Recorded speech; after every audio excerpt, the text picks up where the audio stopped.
Halo guys, Assalamualaikum warahmatullahi wabarakatuh. Kembali lagi di channel saya, Diari PKH. Sahabat YouTube, bagaimana kabarnya hari ini? Semoga sahabat YouTube semua dalam keadaan sehat, tambah rizkinya, dan tentunya semakin sukses. Pada kesempatan kali ini saya akan menginformasikan kepada sahabat YouTube semua tentang ini benar-benar serius. Penerima PKH dan BPNT harus legowo. Anggaran bansos dikurangi dan ada program baru. Bakal banyak yang tidak akan dapat lagi ya sahabat YouTube. Nah, kira-kira informasi selengkapnya seperti apa? Simak video ini hingga akhir, jangan di skip supaya tidak menimbulkan gagal paham dan tentunya salah paham. Bagi yang baru gabung dan baru kenal dengan channel Diari PKH, saya ucapkan selamat datang dan terima kasih banyak. Saya mohon bantuannya kepada sahabat YouTube semua untuk terus mendukung channel Diari PKH dengan cara like, share, komen, dan tentunya silakan di subscribe channelnya, aktifkan notifikasi loncengnya supaya sahabat YouTube semua tidak ketinggalan di video-video terbaru dari channel Diari PKH ini. Dan silakan di share ke grup-grup media sosial sahabat YouTube semua apabila video kali ini bermanfaat. Oke sahabat YouTube, langsung saja saya akan melanjutkan informasinya tentang ini benar-benar serius. Penerima PKH dan BPNT harus legowo, anggaran bansos dikurangi, dan ada program baru. Bakal ada banyak yang tidak akan dapat lagi ya sahabat YouTube. Untuk informasi selengkapnya simak video ini hingga akhir ya sahabat YouTube. Oke sahabat YouTube, informasi ini saya kutip dari salah satu surat kabar online yaitu CNN Indonesia ya sahabat YouTube, di mana hotline-nya adalah Sri Mulyani siapkan anggaran bansos sebesar 349 triliun rupiah di APBN tahun 2023 mendatang. Surat kabar online ini atau berita ini dipublikasikan kemarin pada tanggal 14 April tahun 2022 ya sahabat itu. Jakarta, CNN Indonesia. Menteri Keuangan Ibu Sri Mulyani mengalokasikan anggaran perlindungan sosial untuk belanja bantuan sosial atau bansos sebesar 332 triliun rupiah sampai 349 triliun rupiah di anggaran pendapatan dan belanja negara atau APBN di tahun 2023 mendatang. Pagu ini lebih rendah dari 431 triliun rupiah di APBN tahun 2022 ini.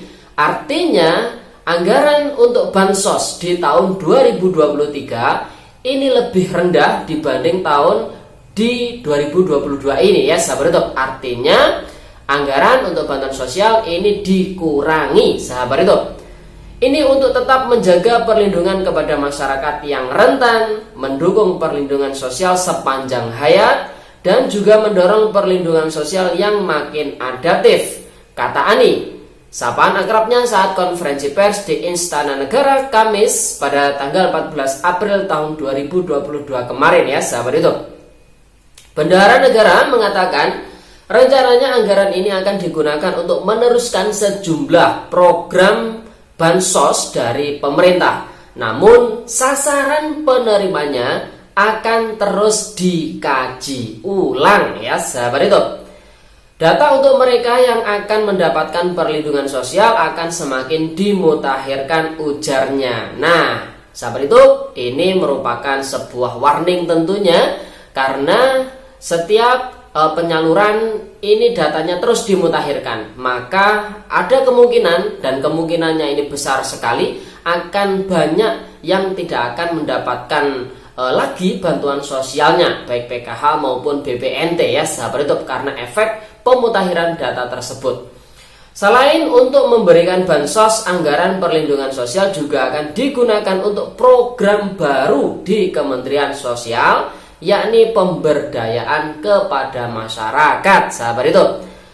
Kementerian Sosial akan meluncurkan program pemberdayaan yang terintegrasi dengan program perlindungan sosial, jelasnya. Nah sahabat itu, ini senada dengan keinginan ataupun harapan dari Bu Mensos yaitu Bu Risma, bahwasanya di tahun 2023 penerima bantuan sosial yang berusia produktif, yaitu di bawah 30 tahun ya sahabat, ini bantuan sosialnya tidak akan diberikan lagi, namun mereka akan diberikan modal usaha untuk pemberdayaan ya sahabat. Nah, program tersebut namanya adalah pemberdayaan kelompok rentan. Jadi sahabat, anggaran sebesar 349 triliun rupiah tersebut itu selain digunakan untuk bantuan-bantuan sosial yang lainnya, tentu digunakan untuk program baru dari Kementerian Sosial Republik Indonesia, yaitu program pemberdayaan kelompok rentan. Sasarannya adalah para penerima manfaat bantuan, baik itu PKH maupun BPNT yang masih berusia produktif,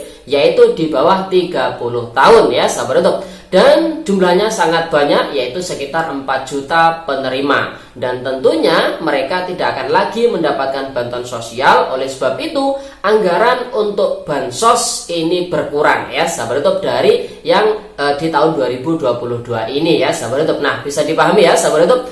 Tentu ini akan banyak sekali yang tidak akan mendapatkan bantuan sosial lagi ya sahabat YouTube, utamanya mereka yang memiliki usia di bawah 30 tahun ya sahabat YouTube. Ini benar-benar serius dan penerima manfaat harus legowo tentunya ya, karena ini adalah kebijakan dari pemerintah. Kembali lagi saya sampaikan kepada sahabat YouTube semua, ini hanyalah program bantuan sosial. Nah, sahabat YouTube semua, ini dapat atau tidaknya maka terserah yang memberikan kebijakan, yaitu pemerintah ya sahabat YouTube.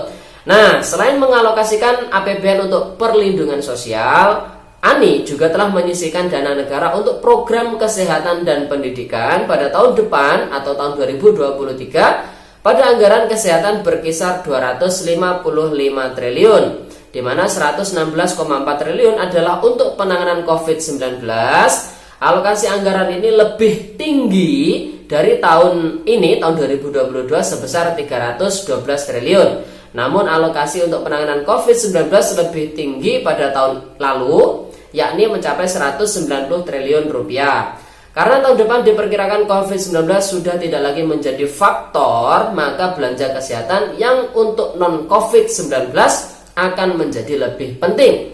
Mantan Direktur Pelaksana Bank Dunia itu mengatakan anggaran kesehatan untuk non-COVID-19 akan dialokasikan sekitar 155 triliun rupiah hingga 193,7 triliun rupiah. Jumlahnya lebih tinggi dari tahun ini sebesar 139 triliun rupiah. Ini tujuannya untuk mendukung reformasi di bidang kesehatan yang akan dilakukan oleh Kementerian Kesehatan. Selain itu, anggaran kesehatan non-COVID-19 juga akan digunakan untuk meningkatkan kesiapsiagaan kesehatan, mendukung pembangunan sarana-prasarana kesehatan di daerah, meningkatkan layanan kesehatan, menurunkan stunting hingga penyakit TBC atau tuberkulosis ya sahabat itu. Nah, sementara untuk anggaran pendidikan dialokasikan sebesar 563,6 triliun rupiah sampai 595,9 triliun rupiah. Pagunya juga lebih tinggi dari tahun ini, yaitu sebesar 542,8 triliun rupiah. Anggaran pendidikan bakal digunakan untuk beasiswa 20 juta siswa di program Kartu Indonesia Pintar atau KIP. Nah, jadi ini merupakan kabar gembira tentunya, titik terang di tahun 2023. Program KIP masih terus berlanjut ya sahabat YouTube. Selain itu, untuk beasiswa 975,3 ribu mahasiswa dan membayar tunjangan profesi guru dan PNS sebanyak 264 ribu orang.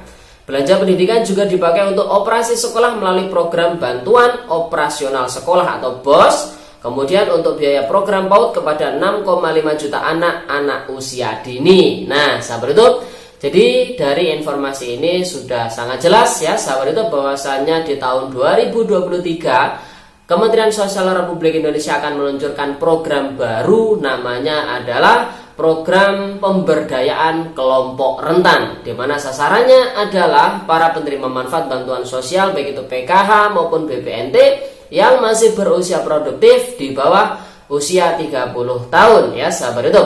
Dan jumlahnya ini cukup lumayan banyak, ada sekitar 4 juta penerima manfaat yang nantinya di tahun 2023 mereka akan diberikan modal usaha untuk memulai usaha ya sahabat YouTube. Nah tentunya mereka setelah masuk di program pemberdayaan kelompok rentan, mereka tidak akan lagi mendapatkan bantuan sosial baik itu PKH maupun BPNT.